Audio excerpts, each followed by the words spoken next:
मैं हूं आपके साथ सोनिया चौहान और आप देख रहे हैं हमारा हिमाचल। सीएम पुष्कर सिंह धामी ने शनिवार को अपने जन्मदिन के मौके पर उत्तराखंड की बेटी अंकिता भंडारी को याद किया।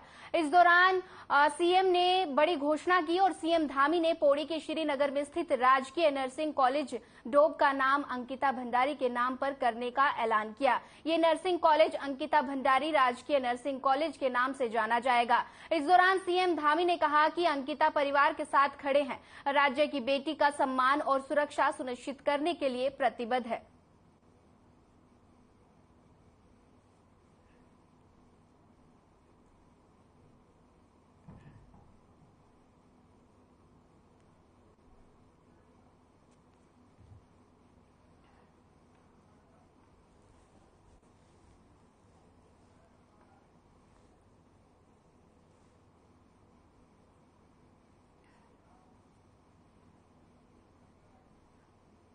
प्रधानमंत्री नरेंद्र मोदी के जन्मदिन के मौके पर मुख्यमंत्री सीएम धामी ने प्रधानमंत्री को जन्मदिन की शुभकामनाएं देते हुए कहा कि प्रधानमंत्री देवभूमि से लगाव है, उसी तरह यहां के लोगों में प्रधानमंत्री के प्रति स्नेह है।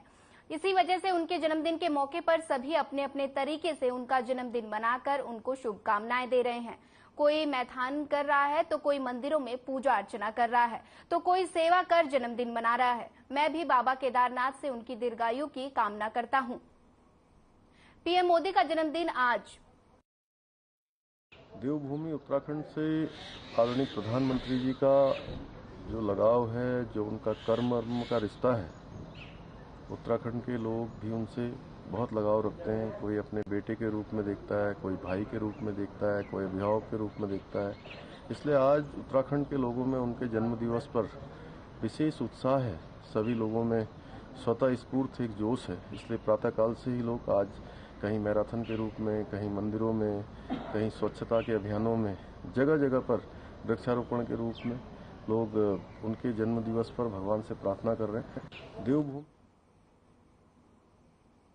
सीएम पुष्कर सिंह धामी ने पीएम मोदी के जन्मदिन के अवसर पर परेड ग्राउंड देहरादून में नगर निगम देहरादून की ओर से आयोजित स्वच्छता लीग मैथान का शुभारंभ किया। मुख्यमंत्री ने बाबा केदारनाथ, भगवान बद्रीनाथ, विशाल और मां गंगा से पीएम नरेंद्र मोदी के स्वास्थ्य और दीर्घायु होने की कामना की है। कार्यक्रम को संबोधित करते हुए सीएम धामी ने कहा कि पीएम मोदी का देवभूमि उत्तराखंड से विशेष लगाव है। उन्होंने बाबा केदारनाथ की भूमि को कहा कि 21वीं सदी का तीसरा दशक उत्तराखंड दशक होगा। इस दशक को उत्तराखंड का दशक बनाने के लिए राज्य सरकार हर क्षेत्र में तेजी से आगे बढ़ रही है। पीएम मोदी के मार्गदर्शन में केंद्र सरकार से राज्य को हर क्षेत्र में पूरा करने का सहयोग मिल रहा है। सड़क, रेल, हवाई कनेक्टिविटी का राज्य में तेजी से विस्तार हो रहा है।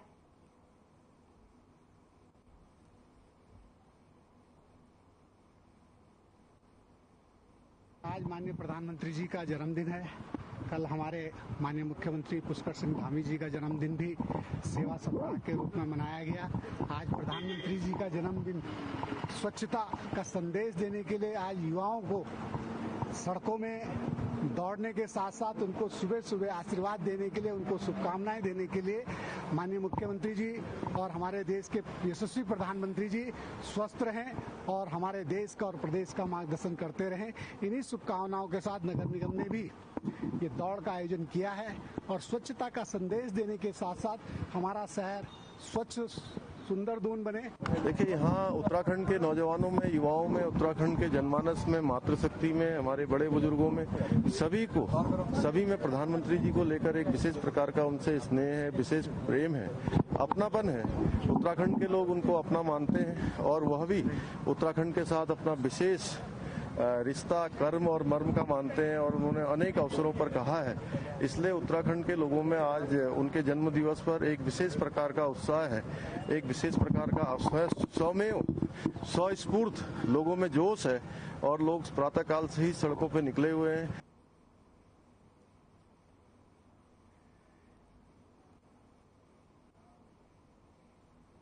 सीमांत नगर खटीमा में देश के प्रधानमंत्री नरेंद्र मोदी का जन्मदिन धूमधाम से मनाया गया। इस अवसर पर बीजेपी कार्यकर्ताओं ने नगर में विभिन्न स्थानों पर कार्यक्रम का आयोजन किया। कहीं केक काटकर प्रधानमंत्री नरेंद्र मोदी का जन्मदिन मनाया गया तो कहीं बीजेपी कार्यकर्ताओं की ओर से अस्पताल में भर्ती मरीजों को फलों का वितरण किया गया।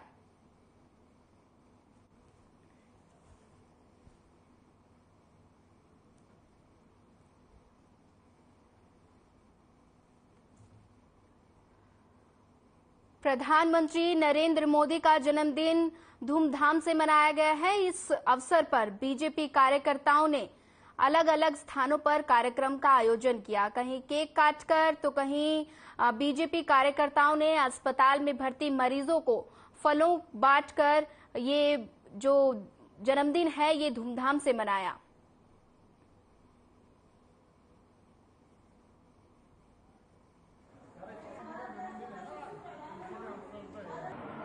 भारत के यशस्वी प्रधानमंत्री माननीय नरेंद्र मोदी जी के जन्मदिन के अवसर पर यहाँ पे मंडी सभागार में हमने कार्यक्रम का आयोजन किया। ये हमारे लिए बड़ा सौभाग्य की बात है कि कल हमने प्रदेश के यशस्वी मुख्यमंत्री माननीय पुष्कर सिंह धामी जी का जन्मदिन मनाया। माननीय प्रधानमंत्री जी का जन्म दिवस है और इस उपलक्ष्य में हमारे मंडी समिति में नंदन सिंह खड़ियार जी जो इसके मंडी चेयरमैन हैं, उनके द्वारा और हमारी महिला मोर्चा के द्वारा हमारी समूह की सभी बहनों को करीब 400 कैरेट हमने बांटे हैं। उत्तराखंड के लोकप्रिय मुख्यमंत्री माननीय धामी जी का जन्मदिवस था। आज विश्व के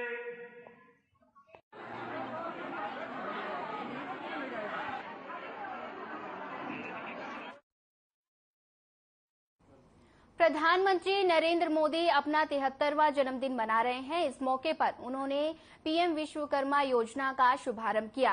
पीएम मोदी के जन्मदिन के अवसर पर बीजेपी के कई कार्यक्रमों का आयोजन कर रही है। इसके लिए जन्मदिन को भाजपा सेवा पखवाड़े के तौर पर भी मना रही है, जिसको लेकर खासा उत्साह देखने को मिल रहा है। वहीं वित्त मंत्री प्रेमचंद अग्रवाल का कहना है कि इससे शिल्पकारों को काफी फायदा पहुंचेगा। उन्हें आसानी से लोन मिल सकेगा और तरह तरह के वे अपने सामान को भी खरीद सकेंगे।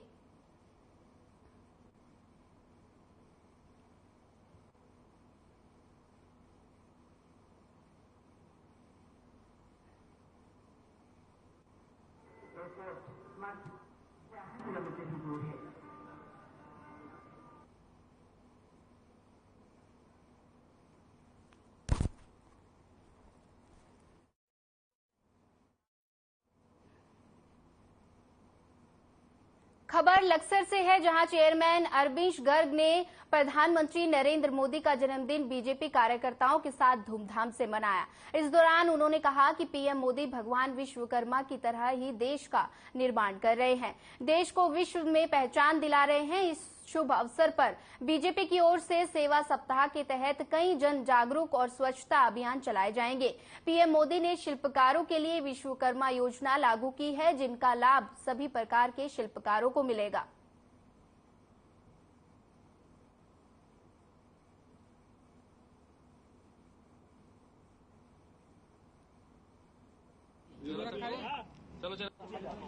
कि हमारे माननीय नरेंद्र मोदी जी का जन्म दिवस हम बड़े उत्साह से इसलिए मना रहे हैं कि हमारी देश की आन बान और शान, जिस तरह से हम गौरव अपना मोदी जी को समझते हैं और इस देश को आगे बढ़ाने में उन्होंने इतना अपने को गतिशील माना।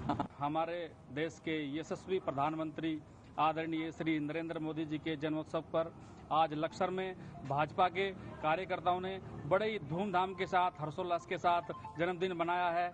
ये हमारे लिए बड़े ही गौरव का विषय है कि हम ऐसे इतने बड़े राजनीतिक दल में एक कार्यकर्ता के रूप में कार्य कर रहे हैं।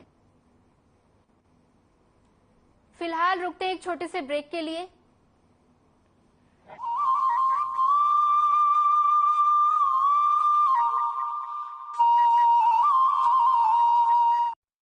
उत्तराखंड को वर्ष 2025 तक देश का अग्रणी राज्य बनाने का लक्ष्य लेकर औद्योगिक विकास की अपार संभावनाओं को हकीकत बनाते हुए राज्य सरकार ने बेहतर नीतियों और प्रयासों से उद्योगपतियों को उत्तराखंड की ओर आकर्षित किया है। तभी तो आज देश विदेश से बड़ी संख्या में उद्योग समूह निवेश के लिए आगे आ रही हैं। उद्योग, एमएसएमई, पर्यटन, हाइड्रो, सौर ऊर्जा नीति को संशोधित कर सरकार ने निवेश के सरल और सुविधाजनक दरवाजे खोले हैं। निवेश के बेहतर रास्ते निकाल रही प्रदेश सरकार। नीतियों का हो रहा सरलीकरण और क्रियान्वयन। सड़क, रेल एवं हाई कनेक्टिविटी का तेजी से विस्तार। ग्लोबल इन्वेस्टर्स समिट में जुटेंगे दिग्गज उद्योग समूह। आजादी के अमृत काल में उत्तराखंड भी आगे बढ़कर अपना योगदान दे रहा है, जिसमें उद्योग जगत को साथ लेकर प्रदेश में सिंगल विंडो सिस्टम को प्रभावी बनाते हुए उद्योग की राह सुगम बना रही सरकार, जिससे खुल रहे प्रदेश में उन्नति के नए द्वार।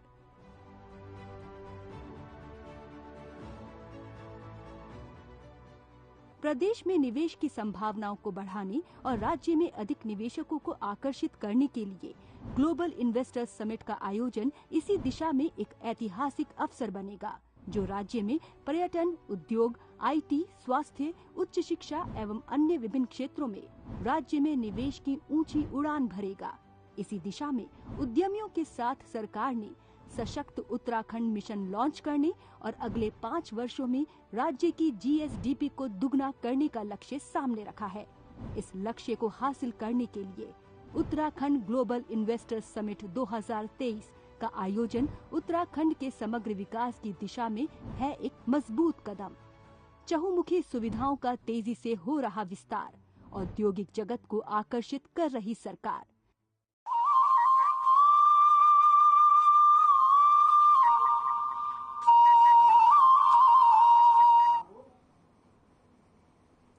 लक्सर में विश्वकर्मा मंदिर में विश्वकर्मा जयंती धूमधाम से मनाई गई। आयोजित कार्यक्रम में मुख्य अतिथि जिला पंचायत अध्यक्ष किरण चौधरी ने शिरकत की। इस दौरान उन्होंने कहा कि शिल्प कला एवं विज्ञान प्रवर्तक भगवान विश्वकर्मा विश्व के आराध्य हैं। भगवान विश्वकर्मा संपूर्ण जगत के पूजनीय हैं। विश्वकर्मा समाज भक्ति, अध्यापन और संस्कारों से युक्त है। इन्हें अपनी क्षमताएं पहचान कर आगे बढ़ने की जरूरत है। महाप्रबंधक SP सिंह ने कहा कि भगवान विश्वकर्मा एक दिव्य पुरुष थे। बिना विश्वकर्मा समाज के देश में विकास की कल्पना करना बेहद ही मुश्किल है। उन्होंने युवाओं से अपने समाज को कौशल बढ़ाने की अपील की है।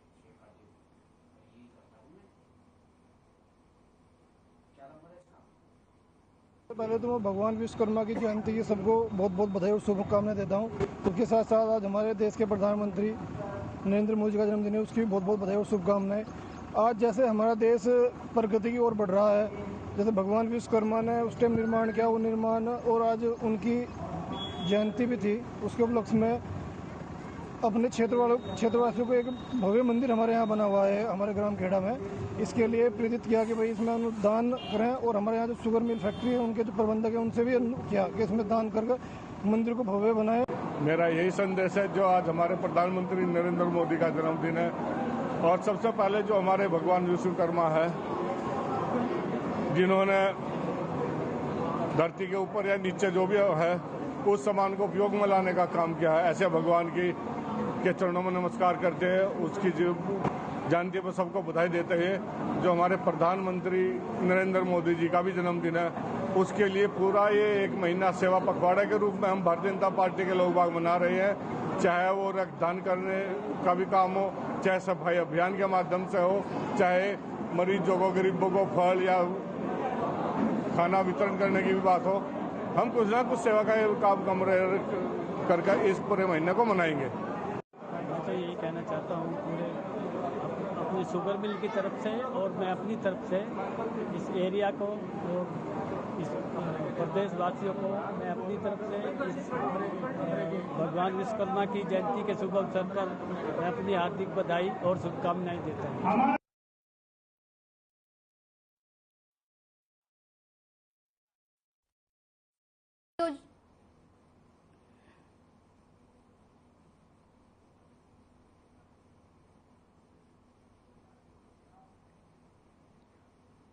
बाल विकास परियोजना हल्द्वानी के द्वारा कार्यक्रम का आयोजन किया गया। वहीं पोषण माह के अंतर्गत सुपोषित भारत, साक्षर भारत, सशक्त भारत थीम के अंतर्गत लालकुआं के अंबेडकर पार्क वार्ड नंबर 1 में कार्यक्रम आयोजित किया गया।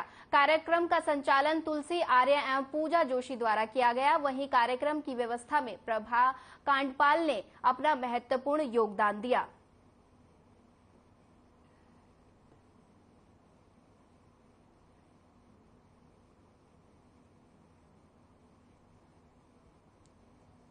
29 सितंबर को पोषण माह का आयोजन किया गया है। इसका मुख्य उद्देश्य महिलाओं और किशोरियों के स्वास्थ्य को सुधारना, बच्चों के स्वास्थ्य को सुधारना।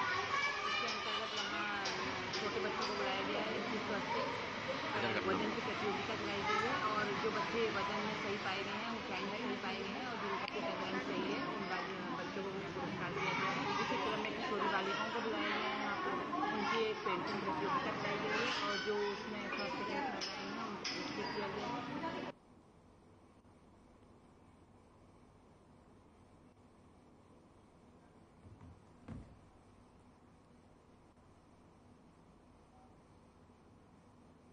हल्द्वानी पहुंचे मंत्री सौरभ बहुगुणा के तीन पानी क्षेत्र में दुग्ध विभाग के निदेशालय का भूमि पूजन और सेंट्रल लैब का शिलान्यास किया। इस दौरान मंत्री सौरभ बहुगुणा ने बताया कि राज्य योजना के द्वारा 5 करोड़ से डेयरी निदेशालय भवन और राष्ट्रीय डेयरी डेवलपमेंट बोर्ड योजना से सेंट्रल लैब खोली जानी है, जिसका फायदा राज्य के दुग्ध उत्पादकों, उपभोक्ताओं और कर्मचारियों को होगा। राज्य में दूध की उत्पादकता बढ़ाने के लिए सरकार निरंतर प्रयास कर रही है। पहली बार ऐसा हुआ है कि सरकार ने एक साल में दुग्ध उत्पादों का 12 रुपए तक का मूल्य बढ़ाया है। वहीं लंपी वायरस के फैलने से मंत्री सौरभ बहुगुणा ने कहा कि सरकार पूरी तरह से किसानों के जानवरों के इलाज के लिए काम कर रही है।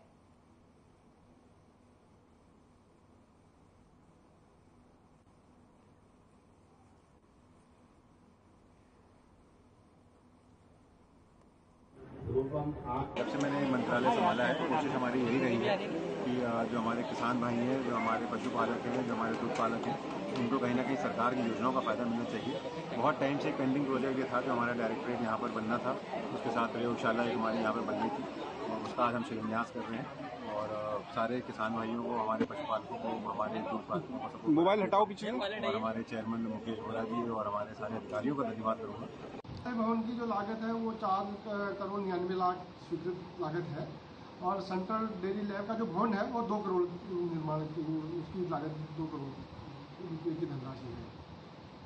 डेयरी लैब हमारे लिए एक महत्वपूर्ण प्रोजेक्ट है क्योंकि जितने भी डेयरी उत्पाद है उसकी टेस्टिंग के लिए, उनके प्रोडक्ट की क्वालिटी जांच के लिए अभी हमारे पास एक लैब है जो सीमित संसाधनों में काम कर रही है। उत्पादक मातृशक्ति स्वागत करते हुए उनका अभिनंदन करते हुए जो कि आपके द्वारा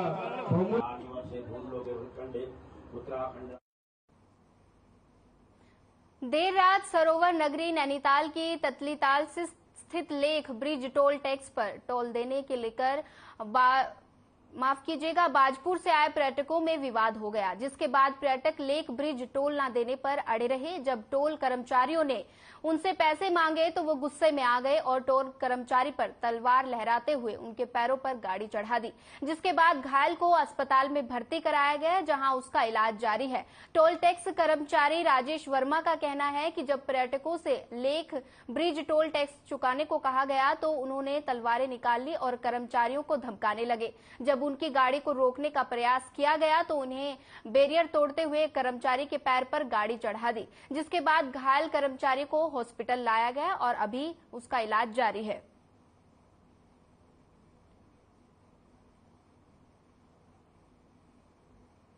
ही वहाँ पे गाड़ी में लोगों के द्वारा वहाँ पे पहुंचे हैं तो उन लोगों ने, हमारे जो स्टाफ था उन लोगों ने हाथ दिया, उन्होंने कहा आपको ये टोल देना है। तो उसने कहा पैसे, आप पैसों की बात करो तो तुरंत ही बिल्कुल इस तरीके से घुराव हो गए। थोड़ी देर बहस करने के बाद उन्हें सीधे बाहर निकले और फिर तलवार और जितनी चीजें होती हैं वो दिखाने के सबसे ऐसी स्थितियाँ कर दी कि अब किसी के समझ में भी नहीं आया हमारे को कि ऐसा भी हो सकता है कभी।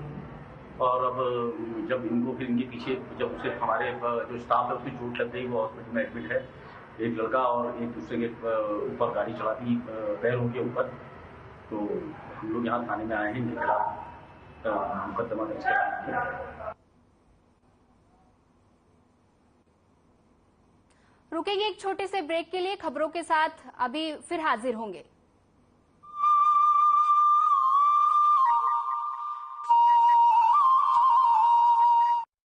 उत्तराखंड को वर्ष 2025 तक देश का अग्रणी राज्य बनाने का लक्ष्य लेकर औद्योगिक विकास की अपार संभावनाओं को हकीकत बनाते हुए राज्य सरकार ने बेहतर नीतियों और प्रयासों से उद्योगपतियों को उत्तराखंड की ओर आकर्षित किया है। तभी तो आज देश विदेश से बड़ी संख्या में उद्योग समूह निवेश के लिए आगे आ रही हैं। उद्योग, MSME, पर्यटन, हाइड्रो, सौर ऊर्जा नीति को संशोधित कर सरकार ने निवेश के सरल और सुविधाजनक दरवाजे खोले हैं। निवेश के बेहतर रास्ते निकाल रही प्रदेश सरकार।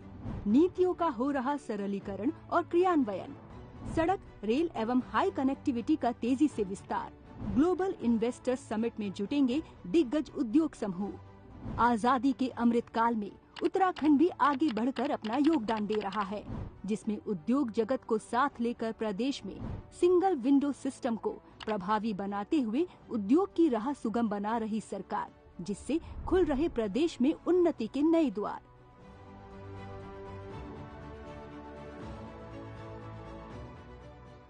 प्रदेश में निवेश की संभावनाओं को बढ़ाने और राज्य में अधिक निवेशकों को आकर्षित करने के लिए ग्लोबल इन्वेस्टर्स समिट का आयोजन इसी दिशा में एक ऐतिहासिक अवसर बनेगा, जो राज्य में पर्यटन, उद्योग, IT, स्वास्थ्य, उच्च शिक्षा एवं अन्य विभिन्न क्षेत्रों में राज्य में निवेश की ऊंची उड़ान भरेगा।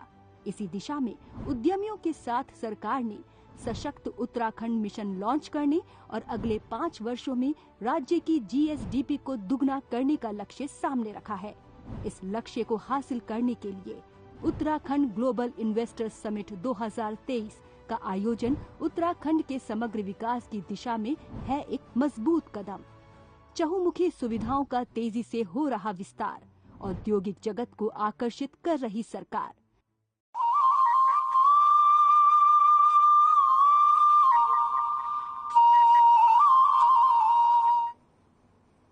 ब्रेक के बाद आपका एक बार फिर स्वागत है। रुक करते हैं खबरों की ओर। देहरादून में मसूरी कैमल बैंक रोड के पास सीडन रिंग रोड भी होटल में भीषण आग लग गई और आग लगने की सूचना मिलते ही दमकल विभाग की गाड़ियां मौके पर पहुंची और होटल के नीचे खड़ी गाड़ियों में 2 गाड़ियां आग की चपेट में आ गई। वहीं होटल के कर्मचारी ने बताया कि रात को वो होटल के स्टाफ रूम में सो रहे थे, लेकिन देर रात होटल के मालिक अनिरुद्ध प्रताप का उनको फोन आया कि होटल में आग लग गई है और वो अपने कमरे में फंस गए हैं, जिसके बाद उनको निकालने के लिए होटल कर्मचारी उनके कमरे की छत से कमरे में पहुंचे और खिड़की के शीशे तोड़कर होटल के मालिक को वहां से निकाला गया। हादसे में होटल का कर्मचारी गंभीर रूप से घायल हो गया। करीब 5 घंटे की मशक्कत के बाद आग पर काबू पा लिया गया।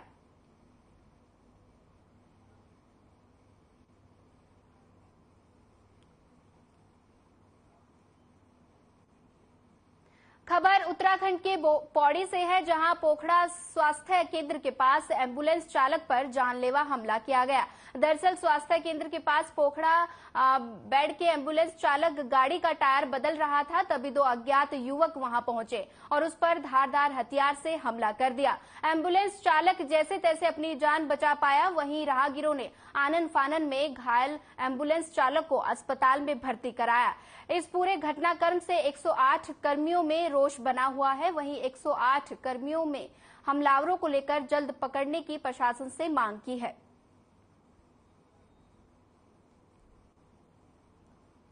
कल शाम मुझे मेरे स्टाफ द्वारा सूचित किया गया कि सर पोखड़ा बैंड पे 4 अज्ञात लोगों ने हमारे चालक पे हमला किया, जिसमें से 2 की शिनाख्त हरिंदर सिंह नेगी निवासी मुल्ले गांव, शुभम नेगी निवासी मुल्ले गांव के रूप में की गई स्टाफ के द्वारा, जिसमें चालक सौरभ बोगुणा पर धारदार हथियारों से हमला करके उन्हें घायल किया गया। प्राथमिक उपचार के बाद हमने उन्हें संयुक्त चिकित्सालय सतपुली में उनका मेडिकल करवाया और इस तरह की घटनाएं जो हुई है बहुत ही निंदनीय है। उसने आते ही साथ सीधे मारपीट शुरू कर दी और चक्कू उठा के सीधे मारना, पेट में मारना चाह रहा था, लेकिन पेट की जगह मैंने हाथ पीछे में किया था, हाथ खुला। हरिंदर सिंह नेगी ने। अच्छा, दूसरा कौन था? नाम है, साथ में उसके शुभम सिंह नेगी था। दोनों लोग दोनों लोगों ने जान से मारने की कोशिश की थी, वो बच गया, वो हाथ बीच में गया है। फिलहाल इस बुलेटिन में इतना ही। ज्यादा खबरों के साथ बने रहिए हमारे साथ। नमस्कार।